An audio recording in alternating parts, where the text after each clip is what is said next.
figures were correct. Dr. Rieu was only too well aware of the serious turn things had taken. After seeing to the isolation of the porter's body, he had rung up Richard and asked what he made of these inguinal fever cases. "I can make nothing of them," Richard confessed. "There have been 2 deaths, one in 48 hours, the other in 3 days, and the second patient showed all the signs of convalescence when I visited him on the 2nd day. Please let me know if you have other cases," Rieu said. He rang up some other colleagues. As a result of these enquiries, he gathered that there had been some 20 cases of the same type within the last few days. Almost all had ended fatally.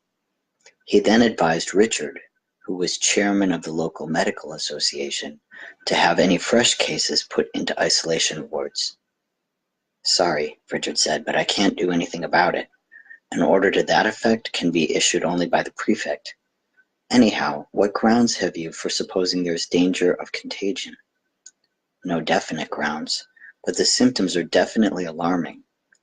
Richard, however, repeated that such measures were outside his province. The most he could do was to put the matter up to the prefect. But while these talks were going on, the weather changed for the worse. On the day following old Michel's death, the sky clouded up and there were brief torrential downpours, each of which was followed by some hours of muggy heat. The aspect of the sea, too, changed. Its dark blue translucency had gone, and under the lowering sky it had steely or silvery glints that hurt the eyes to look at. The damp heat of the spring made everyone long for the coming of the dry, clean summer heat. On the town, humped snail-wise on its plateau, and shut off almost everywhere from the sea, a mood of listlessness descended. Hemmed in by lines and lines of whitewashed walls, walking between rows of dusty shops, or riding in the dingy yellow trams, you felt as if it were trapped by the climate. This, however, was not the case with Rieu's old Spanish patient, who welcomed this weather with enthusiasm. "It cooks you," he said, "just the thing for asthma." Certainly it cooked you, but exactly like a fever. Indeed, the whole town was running a temperature. Such anyhow was the impression Dr. Rieu could not shake off as he drove to the Rue Fedibert for the enquiry into Cottard's attempted suicide. That this impression was unreasonable, he knew, and he attributed it to nervous exhaustion. He had certainly his full share of worries just at present. In fact, it was high time to put the brakes on and try to get his nerves into some sort of order. On reaching his destination, he found that the police inspector hadn't turned up yet. Grand, who met him on the landing, suggested that they should wait in his place, leaving the door open. The municipal clerk had 2 rooms, both very sparsely furnished. The only objects to catch the eye were a bookshelf on which lay 2 or 3 dictionaries and a small blackboard on which one could just read 2 half-obliterated words: "Flowery Avenues." Grand announced that Cottard had had a good night, but he'd woke up this morning with pains in his head and feeling very low. Grand, too, looked tired and overwrought. He kept pacing up and down the room, opening and closing a portfolio crammed with sheets of manuscript that lay on the table.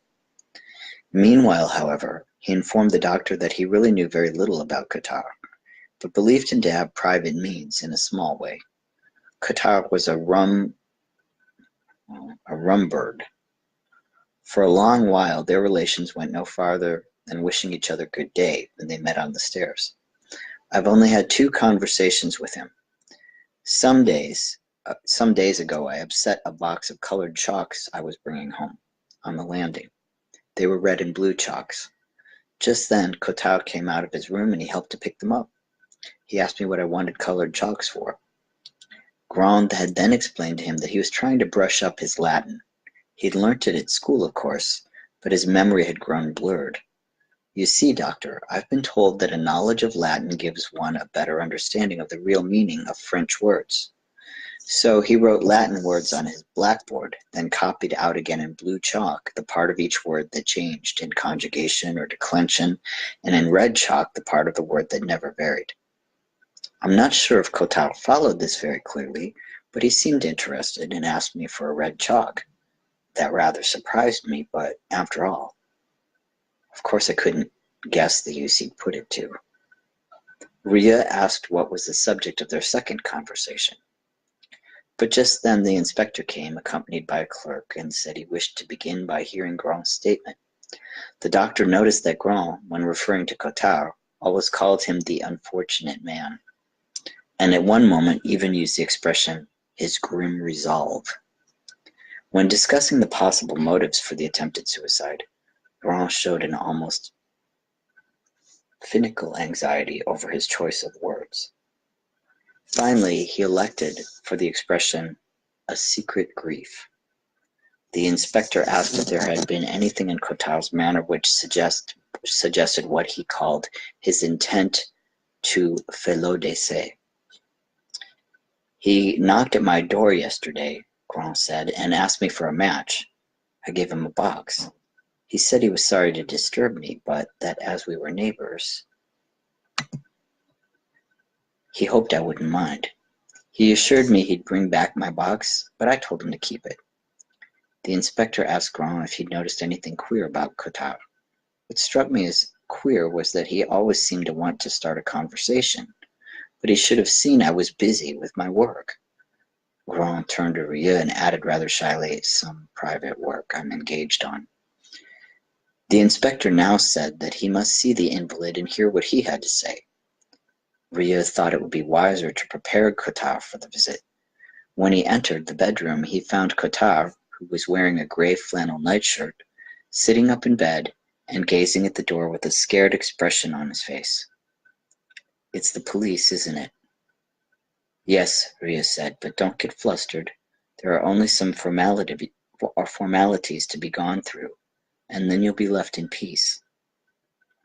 Cotard replied that all this was quite needless to his thinking, and anyhow he didn't like police. Ria showed some irritation. I don't love them either. It's only a matter of answering a few questions as briefly and correctly as you can, and then you'll be through with it. Cotard said nothing, and Ria began to move to the door. He had hardly taken a step when the little man called him back, and as soon as he was at the bedside, gripped his hands. They can't be rough with an invalid, a man who's hanged himself. Can they, doctor? Ria gazed down at him for a moment, then assured him that there was no question of anything like that, and in any case he was here to protect his patient. At which Cotard seemed relieved, and Ria went out to fetch the inspector. After Grand's deposition had been read out, Cotard was asked to state the exact motive of his act. He merely replied, without looking at the police officer, that a secret grief described it well enough. The inspector then asked him peremptorily if he intended to have another go at it. Showing more animation, Cotard said, certainly not. His one wish was to be left in peace.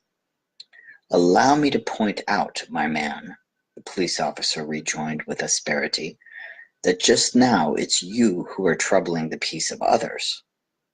Ria signed to him not to continue, and he left it at that. A good hour wasted, the inspector sighed when the door closed behind them. As you can guess, we've other things to think about, what with this fever everybody's talking of.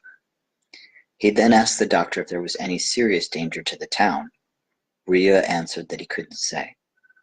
It must be the weather, the police officer decided. That's what it is. No doubt it was the weather. As the day wore on, everything grew sticky to the touch, and Ria felt his anxiety increasing after each visit. That evening, a neighbor of his old patient in the suburbs started vomiting, pressing his hand to his groin and running a high fever, accompanied by delirium.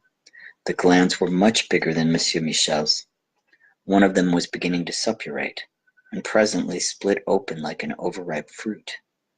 On returning to his flat, Ria rang up the medical stores depot for the district. In his professional diary for the day, the only entry was, negative reply. Already he was receiving calls for similar cases from various parts of the town. Obviously the abscesses had to be lanced. 2 crisscross strokes, and the gland disgorged a mixture of blood and pus. Their limbs stretched out as far as they could manage. The sick men went on bleeding. Dark patches appeared on their legs and stomachs. Sometimes a gland would stop suppurating, then suddenly swell again. Usually the sick man died in a stench of corruption. The local press, so lavish of news about the rats, now had nothing to say. For rats die in the street, men in their homes. And newspapers are concerned only with the street. Meanwhile, government and municipal officials were putting their heads together. So long as each individual doctor had come across only 2 or 3 cases, no one had thought of taking action. But it was merely a matter of adding up the figures, and once this had been done, the total was startling. In a very few days, the number of cases had risen by leaps and bounds, and it became evident to all observers of this strange malady that a real epidemic had set in. This was the state of affairs when Castel, one of Ria's colleagues and a much older man than he, came to see him. Naturally, he said to Ria, "You know what it is." "I'm waiting for the result of the postmortems." "Well, I know, and I don't need any postmortems. I was in China for a good part of my career, and I saw some cases in Paris 20 years ago. Only no one dared to call them by their name on that occasion. The usual taboo, of course. The public mustn't be alarmed. That wouldn't do at all. And then, as one of my colleagues said, it's unthinkable. Everyone knows it's ceased to appear in Western Europe. Yes, everyone knew that, except the dead men. Come now, Ria, you know as well as I do what it is." Ria pondered. He was looking out of the window of his surgery at the tall cliff that closed the half-circle of the bay on the far horizon. Though blue, the sky had a dull sheen that was softening as the light declined.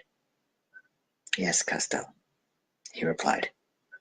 "It's hardly credible, but everything points to its being plague." Castel got up and began walking towards the door. "You know," the old doctor said, "what they're going to tell us? That it vanished from temperate countries long ago." Vanished. What does that word really mean? Ria shrugged his shoulders. "Yes, and don't forget, just under 20 years ago, in Paris, too." "Right.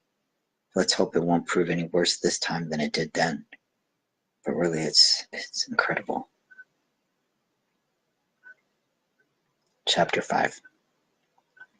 The word plague had just been uttered for the first time. At this stage of the narrative, with Dr. Bernard Rieu standing at his window, the narrator may perhaps be allowed to justify the doctor's uncertainty and surprise, since, with very slight differences, his reaction was the same as that of the great majority of the townsfolk. Everybody knows that pestilences have a way of recurring in the world, yet somehow we find it hard to believe in ones that crash down on our heads from a blue sky. There have been as many plagues as wars in history, yet always plagues and wars take people equally by surprise. In fact, like all our fellow citizens, Rio was caught off his guard, and we should understand his hesitations in the light of this fact, and similarly understand how he was torn between conflicting fears and confidence. When a war breaks out, people say, "It's too stupid, it can't last long." But though a war may well be too stupid, that doesn't prevent its lasting. Stupidity has a knack of getting its way, as we should see if we were not always so much wrapped up in ourselves. In this respect, our townsfolk were like everybody else, wrapped up in themselves. In other words, they were humanists. They disbelieved in pestilences. A pestilence isn't a thing made to man's measure. Therefore, we tell ourselves that pestilence is a mere bogey of the mind, a bad dream that will pass away. But it doesn't always pass away. And the humanists, first of all, because they haven't taken their precautions. Our townsfolk were not more to blame than others. They forgot to be modest. That was all, and thought that everything was still possible for them, which presupposed that pestilences were impossible.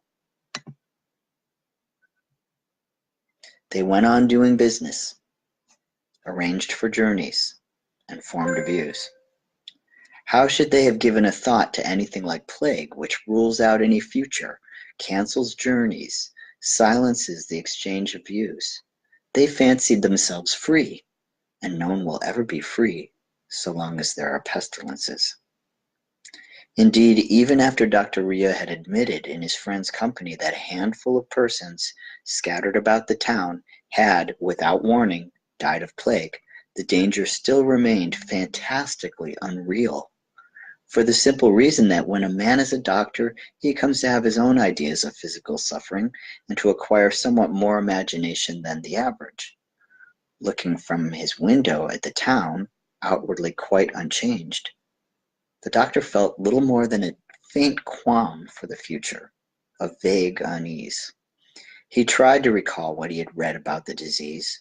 Figures floated across his memory, and he recalled that some 30 or so great plagues known to history had accounted for nearly 100 million deaths. But what are 100 million deaths? When one has served in a war, one hardly knows what a dead man is after a while.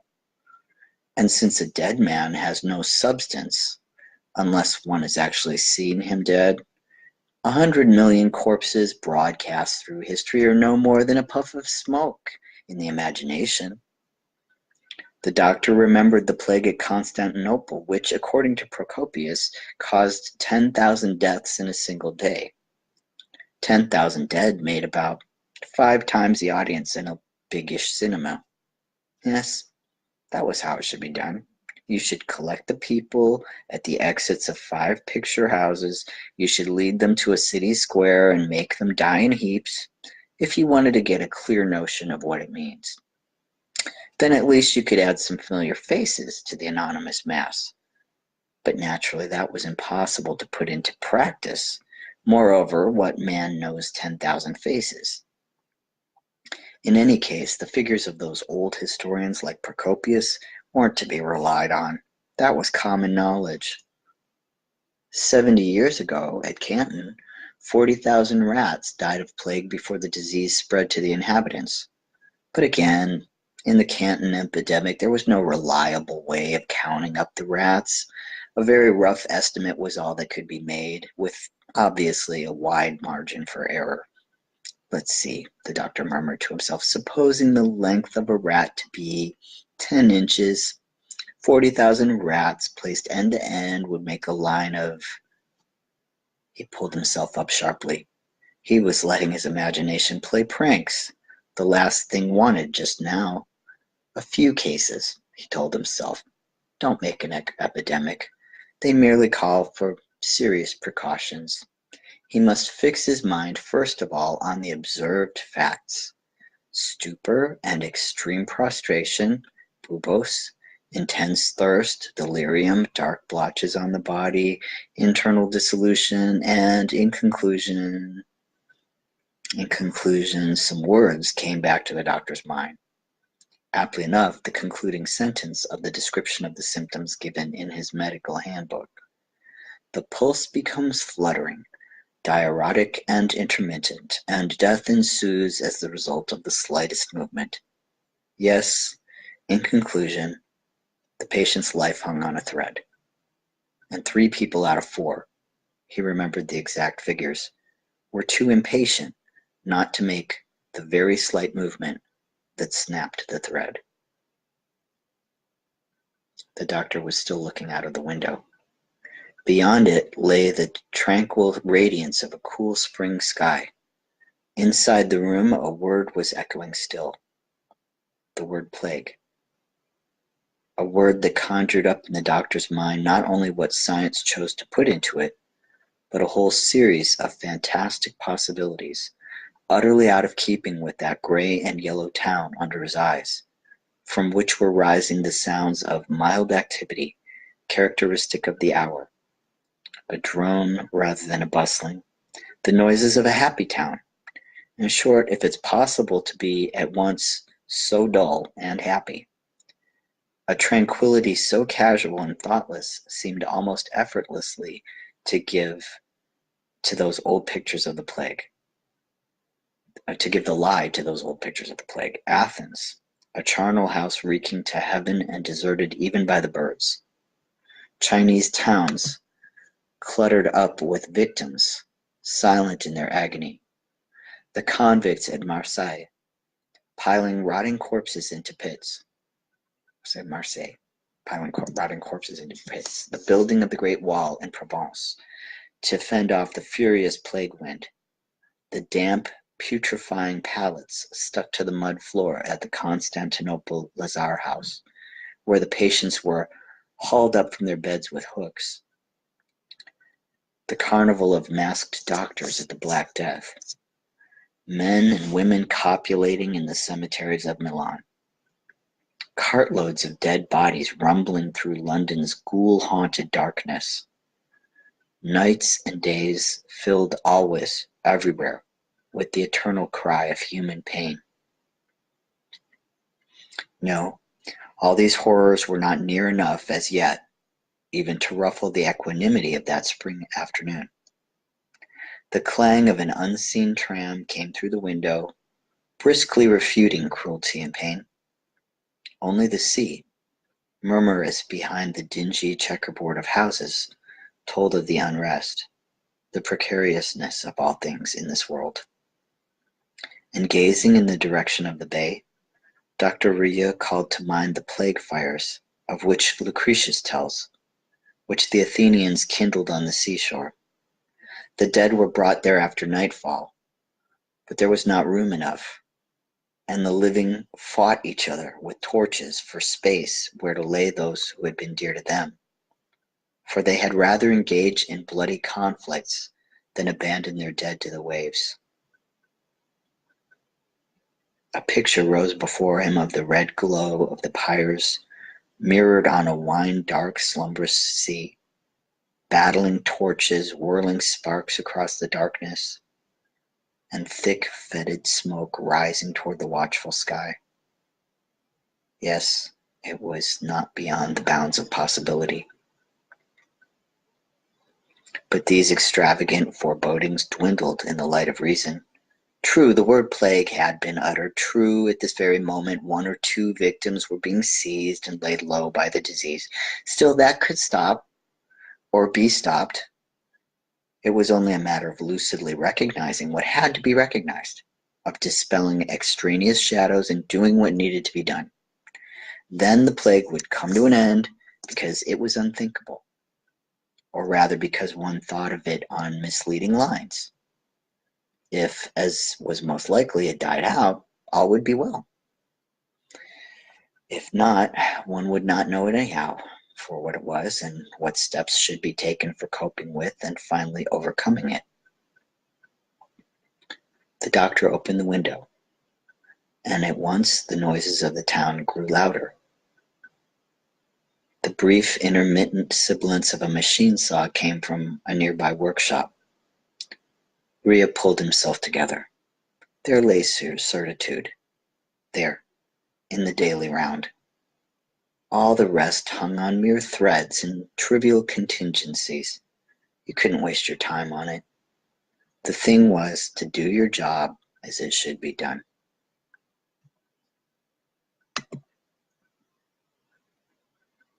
Chapter 6. The doctor's musings had reached this point when the visit of Joseph Grand was announced. Grand's duties as clerk in the municipal office were varied, and he was sometimes employed in the statistical department on compiling the figures of births, marriages, and deaths. Thus it had fallen to him to add up the number of deaths during the last few days, and being of an obliging disposition, he had volunteered to bring a copy of the latest figures to the doctor. Grand, who was waving a sheet of paper, was accompanied by his neighbor Cottard. The figures are going up, doctor. 11 deaths in 48 hours. Ria shook hands with Cottard and asked him how he was feeling. Grand put in a word explaining that Cotard had thought it up to him to thank the doctor and apologize for the trouble he had given. But Uriah was gazing frowningly at the figures on the sheet of paper. Well, he said, perhaps we'd better make up our minds to call this disease by its name. So far we've only been shilly-shallying. Look here, I'm off to the laboratory. Like to come with me? Quite so, Grant said as he went down the stairs at the doctor's heels. I too believe in calling things by their name. But what's the name in this case?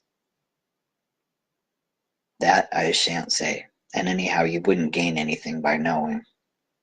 You see, Grant smiled, it's not so easy after all. They started off towards the Place d'Armes. Cotard still kept silent. The streets were beginning to fill up.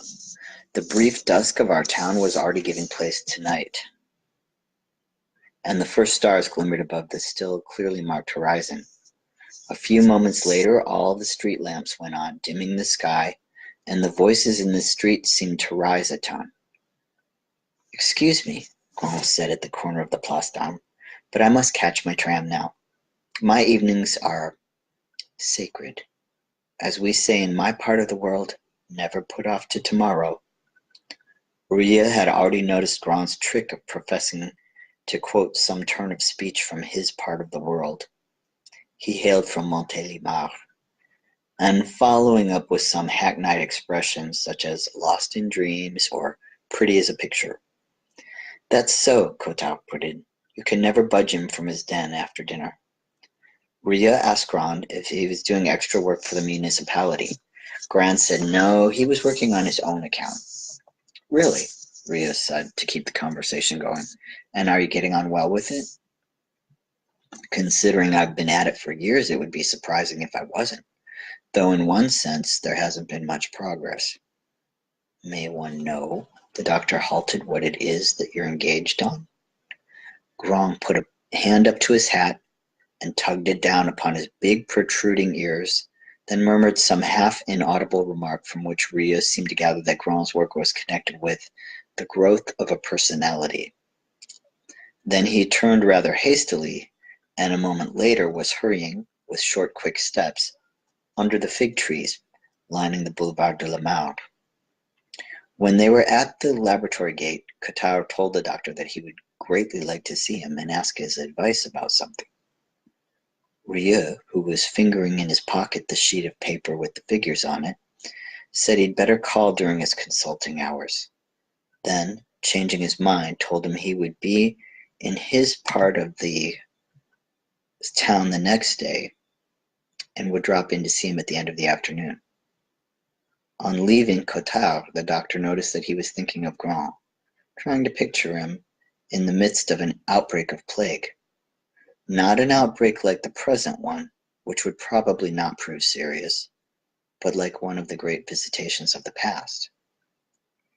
He's the kind of man who always escapes in such cases.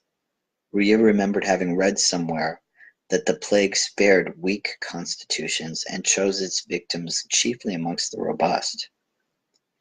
Still, thinking of Grand, he decided that he was something of a mystery man in his small way. True, at first sight, Grand manifested both the outward signs and typical manner of a humble employee in the local administration. Tall and thin, he seemed lost in garments that he always chose a size too large, under the illusion that they would wear longer. Though he still had most of his teeth in his lower jaw, all the upper ones were gone, with the result that when he smiled, raising his upper lip, the lower scarcely moved. His mouth looked like a small black hole let into his face. Also, he had the walk of a shy young priest, sidling along walls and slipping mouse-like into doorways, and he exuded a faint odor of smoke and basement rooms. In short, he had all the attributes of insignificance. Indeed, it cost an effort to picture him otherwise than bent over a desk, studiously revising the tariff of the town baths, or gathering for a junior secretary the materials of a report on the new scavenging tax. Even before you knew what his employment was, He had a feeling that he'd been brought into the world for the sole purpose of performing the discreet but needful duties of a temporary assistant municipal clerk on a salary of 62 francs 30 centimes per diem. This was in fact the entry that he made each month at the staff register at the town hall in the column post in which employed. When 22 years previously, after obtaining a matriculation certificate beyond which, for lack of money, he was unable to progress, he was given this temporary post, he had been led to expect, or so he said, speedy confirmation in it. It was only a matter of proving his ability to cope with the delicate problems raised by the administration of our city. Once confirmed, they had assured him, he couldn't fail to be promoted to a grade which would enable him to live quite comfortably. Ambition certainly was not the spur that activated Joseph Grand. That he would swear to, wryly smiling. All he desired was the prospect of a life suitably insured on the material side by honest work, enabling him to devote his leisure to his hobbies. If he'd accepted the post offered him, it was from honorable motives and, if he might say so, loyalty to an ideal. But this temporary state of things had gone on and on. The cost of living rose by leaps and bounds, and Grand's pay, in spite of some statutory rises, was still a mere pittance. He had confided this to Ria, but nobody else seemed aware of his position. And here lies Grand's originality, or anyhow an indication of it. He could certainly have brought to official notice, if not his rights, of which he wasn't sure, at least the promises given him when he joined his post. But for one thing, the departmental head who made them had been dead for some time, and furthermore, Grand no longer remembered their exact terms. And lastly, this was the real trouble. Joseph Grand couldn't find his words. This peculiarity, as Ria had noticed, was really the key to the personality of our worthy fellow citizen.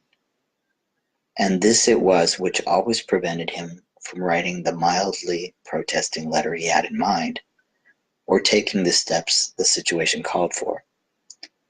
According to him, he felt a particular aversion from talking about his rights.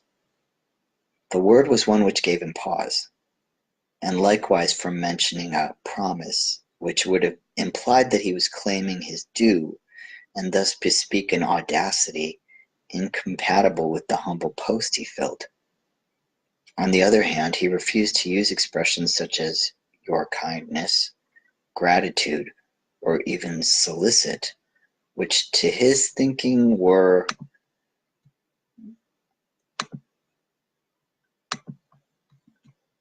incompatible with his personal dignity. Thus, owing to his inability to find the right words, he had gone on performing his obscure, ill-paid duties until a somewhat advanced age. Also, this anyhow was what he told Dr. Ria, he had come, after long experience, to realize that he could always count on living within his means. All he had to do was to scale down his needs to his income. Thus, he confirmed the wisdom of an opinion often voiced by our mayor, a business magnate of the town, when he insisted vehemently that in the last analysis, he emphasized this choice expression, which indeed clinched his argument. There was no reason to believe that anyone had ever died of hunger in the town. In any case, the austere, not to say ascetic, life of Joseph Grand was, in the last analysis, a guarantee against any anxiety in this respect. He went on looking for his words. In a certain sense, it might well be said that his was an exemplary life. He was one of those rare people, rare in our town as elsewhere, who have the courage of their good feelings.